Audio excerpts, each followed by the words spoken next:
Malgré les controverses, la loi sur la saignée est finalement promulguée par le chef de l'État.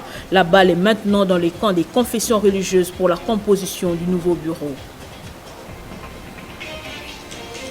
Gestion de la Covid-19. La République démocratique du Congo vient d'être placée en zone rouge par la France suite à la circulation active du virus ainsi que la présence des variants préoccupants au pays de Félix-Antoine Tshisekedi.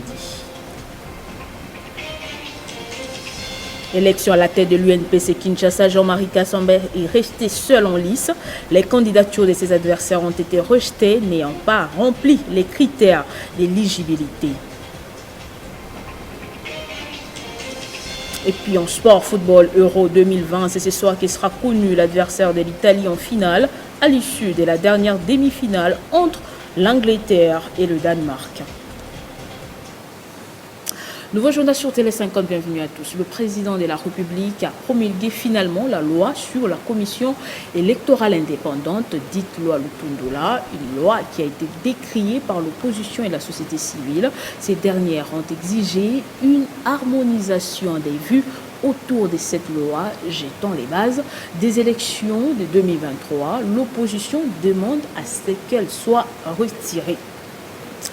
Et puis le représentant de l'Église de Réveil au Congo, Dodo Kamba, conduit auprès du président de l'Assemblée nationale, l'apôtre Tyrone Owel de Dallas, pour parler de l'investissement et de l'entrepreneuriat social, politique et économique en République démocratique du Congo. Is to speak to us about the things that God wants to do in the kingdom. Pour parler des choses que Dieu veut faire The dans kingdom le of God, royaume de to make Dieu, change for Congo, pour emmener le changement pour socially, le Congo, politically, and economically, social, politiquement et dans so les that God can économies, start a new infrastructure que Dieu puisse commencer une nouvelle structure according to the desires of the selon president, les désirs du and that God président, would touch the president et and que also Dieu the puisse president toucher le président for de reform la nation et ce président that's already aussi pour started, reformer ce because qui a this is déjà such an commencé, excellent country. parce que c'est un pays très One of the excellent, greatest in the world, un pays with le plus more grand dans le resources monde, than avec any place on the planet. plusieurs de ressources, And plus que it's tous my les prayer that autres this dans la becomes like planète. an Egypt of old times, Et c'est mon désir, ma prière, where c'est que ça everyone in the devienne world comme had to turn l'Égypte, to Egypt où tout le to monde receive dans le everything monde they entier needed. vient vers I believe l'Égypte that pour God is recevoir ce turning this qu'ils ont around besoin. supernaturally and Et je super crois que quickly, Dieu est en train de tourner les that the choses whole world will see surnaturellement et en Congo as who it vitesse, is, que tout le monde voyerait like le a mother Congo for the earth. comme une mère pour And cette this is why terre. I'm here. Voici For ma 17 raison years d'être I've been là. trying to get here. Ça fait 17 ans que And this j'essaie great de man of venir God au has Congo. opened the door, Et and this great man of God ce grand homme de Dieu ici qui a to ouvert la release a porte, message I've been holding for almost homme de 20 Dieu qui a years. ouvert la porte. So it's my great honor to Alors be c'est un here, grand honneur d'être là, to be received, and I d'être, thank God that this will not be que the vous m'avez last, reçu, et je remercie que ce that ne we soit can pas ma dernière fois, work together in conjunction et qu'on puisse travailler for the work ensemble of the kingdom pour and the work l'œuvre of du Congo royaume et to l'œuvre du construct a Congo new Congo. pour bâtir un nouveau Congo. Nous allons rester sur place au Palais du Peuple pour parler cette fois du lancement de la campagne de vaccination contre la Covid-19. L'occasion était belle pour le président de l'Assemblée nationale d'appeler tous les députés et les personnels administratifs à se faire vacciner. C'est pour se protéger contre la nouvelle variante de la pandémie Covid-19 qui sévit actuellement en RDC et veiller à la bonne santé de tous les personnels qui œuvrent. Le président de la Chambre basse du Parlement, Christophe Mbosso-Nkodia, a exhorté les députés, les personnels administratifs et des cabinets politiques à se soumettre au test Covid-19. Cette campagne a été timide dès le départ, au premier jour. Quelques députés personnels de l'administration et des cabinets politiques ont répondu à l'appel du président de l'Assemblée nationale. C'est un projet qui a été initié par les bureaux, précisément par le président Bosso, qui est un homme de famille. Aujourd'hui, c'est la matérialisation de ces projets-là. Voilà pourquoi je suis venu personnellement passer cet examen, le dépistage de Covid, parce qu'il a été demandé à l'administration et aux députés de pouvoir passer ces tests. Et c'est aujourd'hui le début de cet exercice. Et la suite, c'est la vaccination. Et donc le président Bosso, comme je disais tantôt, c'est un homme de famille. Il tient à préserver la vie des députés, aussi à assainir l'environnement. Par la même occasion, les rapporteurs de l'Assemblée nationale, Joseph Lembi, a exhorté à son tour tout le monde à se faire tester à la Covid-19. Notons par ailleurs que cette campagne de tests Covid-19 qui a débuté ce mardi 6 juillet va se poursuivre pendant une semaine.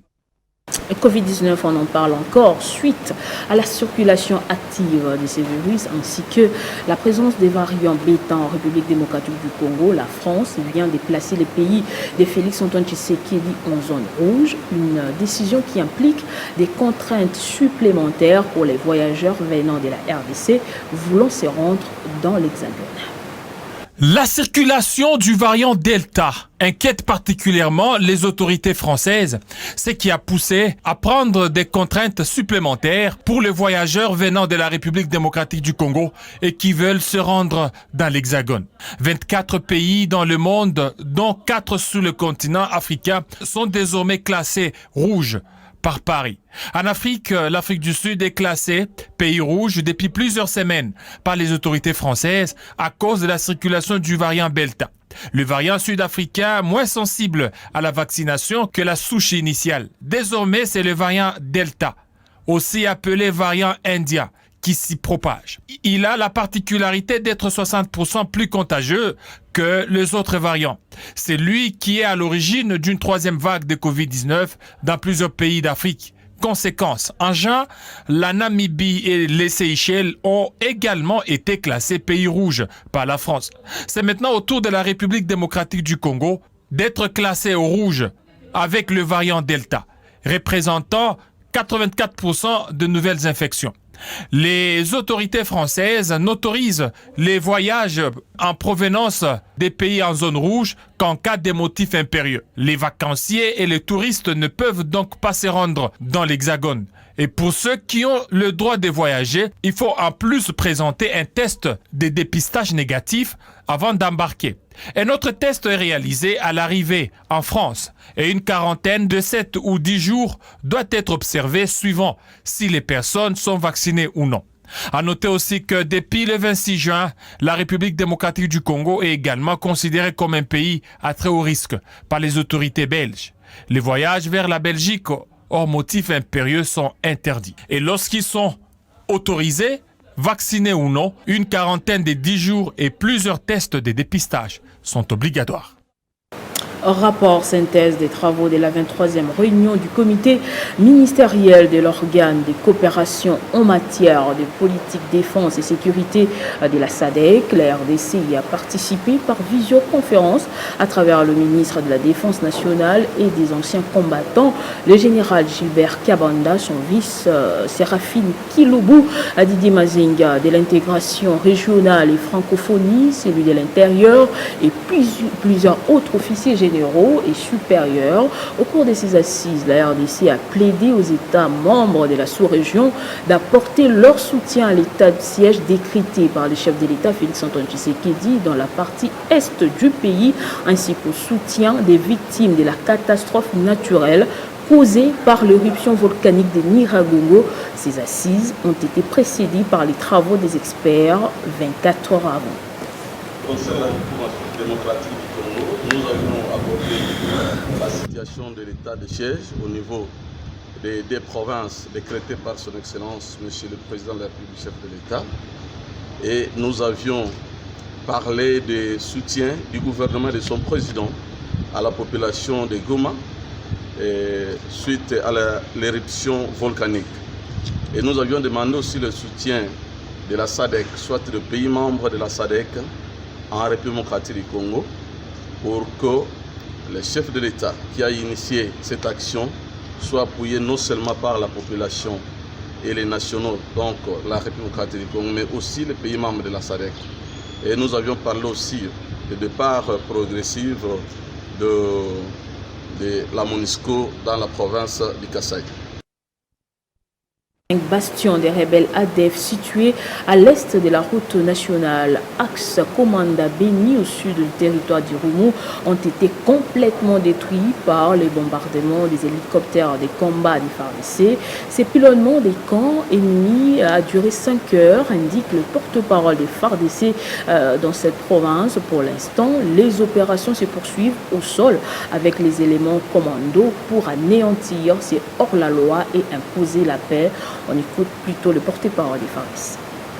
Nous vous informons que depuis l'installation du QG du secteur opérationnel Ituri, où les commandants sectaires, le général de brigade Maloba Robert est sur place à Komanda, les ADEF sont pris en tenaille et leurs collaborateurs. Nous vous annonçons que hier, les forces armées ont détruit plusieurs bastions de ADEF et leurs collaborateurs dans cette forêt, précisément à Zunguluka, à Mukulu et Moina et Mbelu. Les forces armées ont détruit ces lieux considérés comme le haut fief de ces terroristes qui constituaient également leur retranchement lorsqu'on les frappe, et c'est de là où ils se cachent. Et de là, les forces armées ont pilonné avec les hélicos du combat et les dégâts sont énormes. Pour le moment, les forces armées continuent les opérations au sol pour consolider de plus en plus et protéger notre population. Il est temps pour nous à appeler à notre population de mettre toute leur confiance aux forces armées, mais aussi de collaborer avec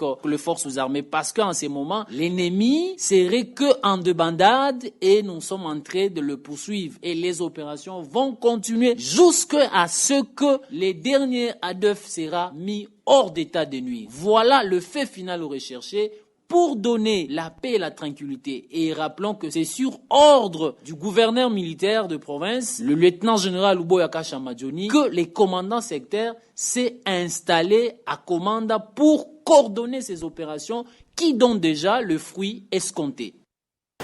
Marie-Olive Lembe-Kabila, présidente de l'initiative Plus OLK, est à Goma depuis ce mardi pour assister et redonner du sourire aux sinistrés de l'éruption volcanique du Nyiragongo, survenue au mois de mai dernier dans la province du Nord Kivu.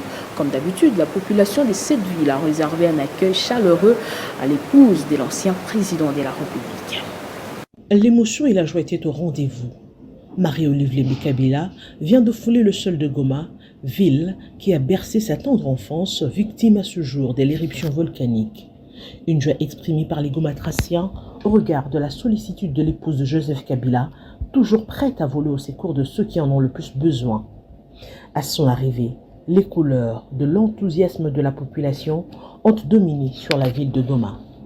Sur la route, chemin faisant, les motards, taximens, comme piétons, courent vers la présidente de Initiative Plus pour lui témoigner affection, et en retour, Marie-Olive Lembe-Kabila s'arrête et étreint les siens de loin pour respecter les gestes barrières. Au marché Béréré, c'est avec une pluie de haricots, grains de maïs et riz que les vendeurs souhaitent la bienvenue à la Maman Waro.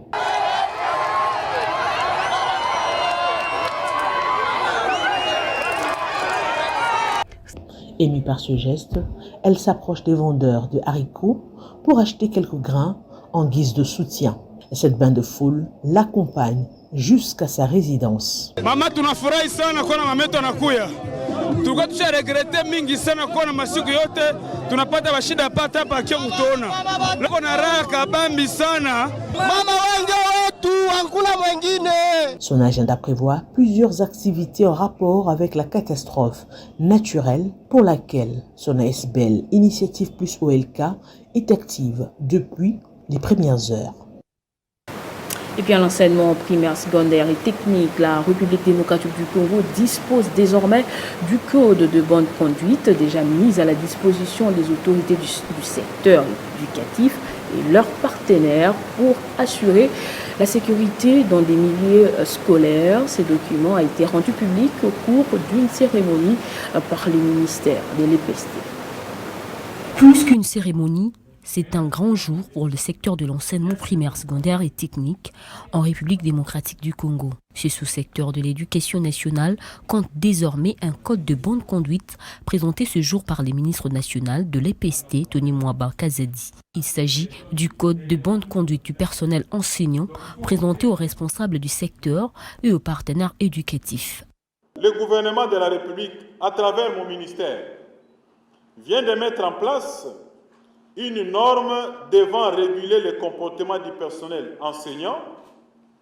Cet acteur majeur dans le sous-système éducatif, puisqu'il est un modèle de tout enfant qui fréquente l'école.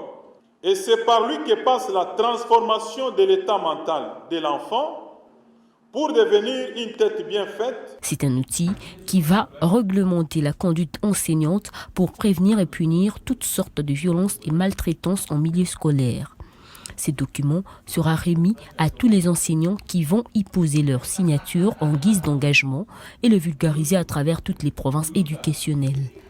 Une innovation louable saluée par tous les partenaires du secteur éducatif présents à la cérémonie qui ont félicité le ministre de l'EPST pour son engagement à porter le changement positif dans le secteur.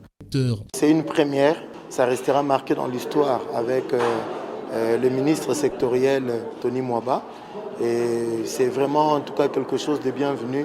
Ce code s'inscrit dans le cadre de qualité et l'équité de la gouvernance choisie comme axe stratégique du système éducatif du gouvernement de la RDC. Il vise à réglementer le comportement de l'enseignant vis-à-vis de soi-même, de l'apprenant et de la communauté et d'autres partenaires éducatifs conformément aux compétences et éthiques professionnelles dont il doit faire montre. Selon le ministre Mwaba, cet instrument est une norme pour participer et garantir la sécurité dans des milieux scolaires. Et à 2 jours de l'élection au poste de président provincial de l'UNPC, Jean-Marie Kassamba est resté seul en lice. Les candidatures de ses adversaires ont été invalidées, n'ayant pas rempli les critères d'éligibilité. Pendant ce temps, le président sortant de l'UNPC Kinshasa et patron de l'Espace 50 continue à bénéficier du soutien de quelques journalistes de la capitale. Après l'annonce de sa candidature au poste de président provincial de l'UNPC Kinshasa, les journalistes de la capitale n'ont pas hésité un seul instant d'apporter leur soutien tous azimuts à la candidature de Jean-Marie Kassamba, avec un bilan largement positif, marqué notamment par la défense des droits des journalistes. Jean-Marie Kassamba dispose d'un profil idéal pour un deuxième mandat à la tête de l'UNPC Kinshasa, comme en témoigne l'une des plus grandes figures de la presse congolaise, Jean-Pierre Kibambi Chintois. Je crois que pour prétendre à des fonctions comme celle-là, il faut être suffisamment connu, il faut avoir suffisamment des relations. Et c'est quelqu'un qui très rapidement est venu s'imposer dans l'espace audiovisuel de notre pays, ça il faut quand même qu'on l'avoue, par ses idées. Et puis, durant son premier mandat, il est intervenu dans plusieurs cas d'arrestation. En fait, ce sont des fonctions qui signifient qu'il est prêt à donner de sa personne, qu'il est prêt à travailler pour les autres, à mettre ses relations, n'est-ce pas, au service des autres. Je crois qu'il faut lui laisser cette place. D'abord, il est compétent. Donc, il peut servir de modèle. Il a des idées. Il est connu. Moi, je crois qu'il mérite cette place. Bonne chose pour quelqu'un qui veut donner de sa personne. Mais que ça se fasse vite et qu'il commence l'œuvre qu'il a faite avec beaucoup de maîtrise. Jean-Marie Kassamba compte poursuivre les réformes et les innovations déjà amorcées au cours de son premier mandat. Grogne au secrétariat général du ministère de la Communication et Médias. Les agents ont manifesté hier mardi jusqu'à très tard la nuit devant le cabinet de leur ministre pour réclamer le départ de leur secrétaire général. Ils lui reprochent plusieurs griefs, notamment la mégestion, l'immoralité et le détournement. C'est un reportage de Jonathan Chobo. Ghana au premier forum africain sur la foresterie urbaine. Jean-Tini Ngobila a vanté le programme Kinshasa Bopeto qui a permis de créer des espaces verts. Ces travaux de 5 jours organisés par le Fonds des Nations Unies pour l'agriculture FAO et l'ONU Habitat ont pour finalité de mettre en lumière des exemples positifs d'approche de planification, de conception et de gestion des villes, des cultures et optimiser la contribution des forêts africaines et des infrastructures. Intervenant en visioconférence lors du premier forum sur la foresterie urbaine qui se tient à Accra au Ghana, Le gouverneur de la ville de Kinshasa, Jontini Ngobila, s'est d'abord dit honoré de participer à cet exercice de réflexion, de partage d'expériences diverses, puis faisant un bref aperçu sur la ville de Kinshasa depuis les années 80. Jusqu'à ce jour, l'autorité urbaine a fait savoir que la ville de Kinshasa, qui comptait 2 millions d'habitants, a à ce jour 15 millions d'habitants, soit un accroissement de 750% en 40 ans. Pour lui, cette croissance rapide est due à des fortes migrations, d'une part, et à la situation sécuritaire nationale, ainsi que des difficultés économiques dans des zones rurales d'autre part. Et pour accélérer l'action de restauration et la création d'espaces verts, le gouverneur de province a dit avoir sensibilisé les Kinoises et Kinois à contribuer sur une base volontaire dans le programme dans la campagne Kinshasa-Bopeto. À travers cet appel à l'engagement, nous mobilisons les efforts des individus, des entreprises privées, des acteurs non étatiques aux changements qui réduiront l'empreinte carbone de notre ville. L'horticulture est au centre des solutions de création d'un mieux-être des Kinois face aux effets néfastes du changement climatique comme la hausse de température, les inondations, érosion et sécheresse. C'est ainsi que le programme ambitieux 1 milliard d'arbres à l'horizon 2023 a été initié par le chef de l'État Félix Antoine Tshisekedi Tshilombo et est appuyé par la FAO.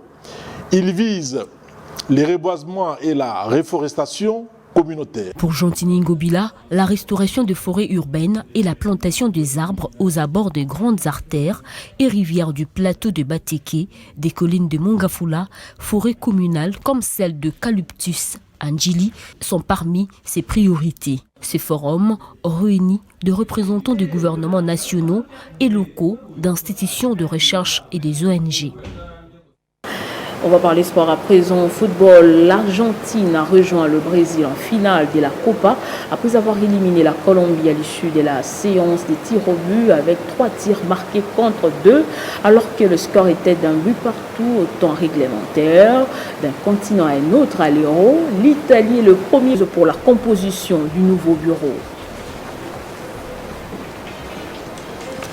Gestion de la Covid-19, la RDC vient d'être placée en zone rouge par la France suite à la circulation active du virus ainsi que la présence des variants préoccupants au pays de Félix Antoine Tshisekedi.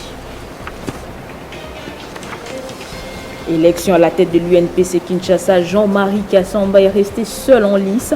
Les candidatures de ses adversaires ont été rejetées, n'ayant pas rempli les critères d'éligibilité. Vous avez suivi en sport, football, Euro 2020. C'est ce soir que sera connu l'adversaire de l'Italie en finale à l'issue de la dernière demi-finale entre l'Angleterre et le Danemark. Restez avec nous tout de suite, la revue de presse.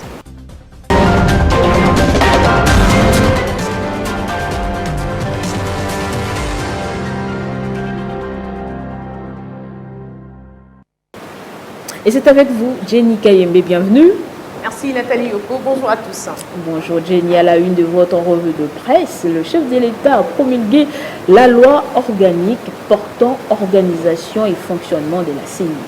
Effectivement, cette nouvelle suscite des controverses en République démocratique du Congo. L'opposition congolaise voit en cette promulgation un passage en force. La coalition Les Mouka projette à cet effet mener des actions sur le terrain pour exiger l'annulation de cette loi, rapporte opinioninfo.cd. Du côté de la majorité au pouvoir, on estime que le chef de l'État n'a fait que prendre acte de cette loi proposée par les élus du peuple. Et la société civile, elle aussi, n'est pas restée indifférente. Georges Kapiamba, président de l'association congolaise d'accès à la justice, invite les acteurs politiques à mettre fin à leurs divergences afin de privilégier l'intérêt commun du peuple. Procès des biens aérianisés, sujet à la une de journaux et sites parus ce matin dans la capitale générale. Tout à fait, le bureau du Sénat vient de livrer les sénateurs Augustin Matata Pogno sur un plateau. EcoNews note procès des biens aérianisés, embarras pour les partenaires qui ont validé l'accord du 29 septembre 2010.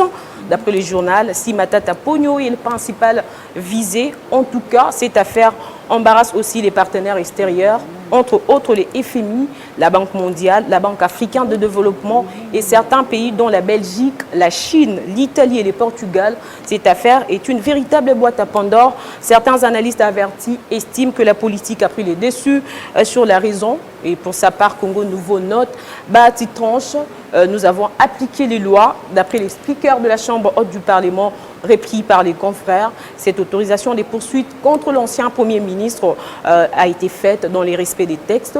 Mais jusque-là, Nathalie, l'intersyndicale de la Direction générale de la dette publique, continue de contredire les affirmations du procureur général près la haute cour, tout en lui demandant de rectifier son réquisitoire, puisque ce dossier n'a jamais existé, selon lui, dans les grands livres de la dette publique, rapporte Forum des As.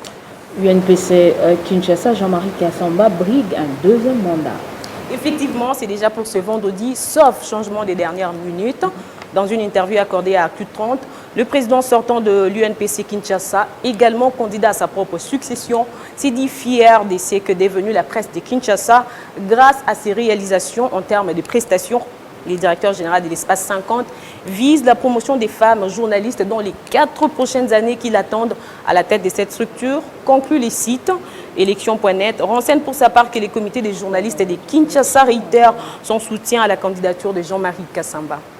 Et du sport dans votre sélection, Jenny Kaimbe, affaire Silas Kantompa, le faux passeport de l'identité du futur international congolais a été retrouvé. Oui, Nathalie, l'heure de vérité a sonné pour Silas Kantompa. Contrairement à une fausse rumeur qui circulait sur la toile, selon laquelle les joueurs utilisaient un faux nom et une date de naissance erronée, Silas Kantompa est bel et bien né à Kinshasa le 6 octobre d'une certaine année. Les faux passeports de l'identité du futur international congolais a été retrouvé avec des informations erronées. Pourtant, dans les vrais passeports, on retrouve des informations exactes sur les joueurs à lire dans matininfo.net. Et désormais, Silas Kantompa peut enfin avoir un esprit libre.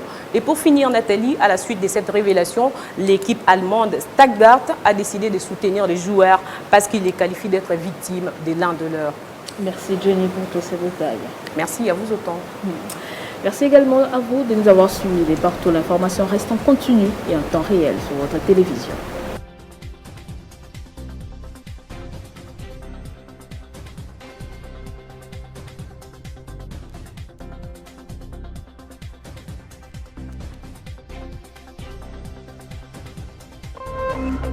Téléchargez les infos Télé 50 sur www.télé50.cd.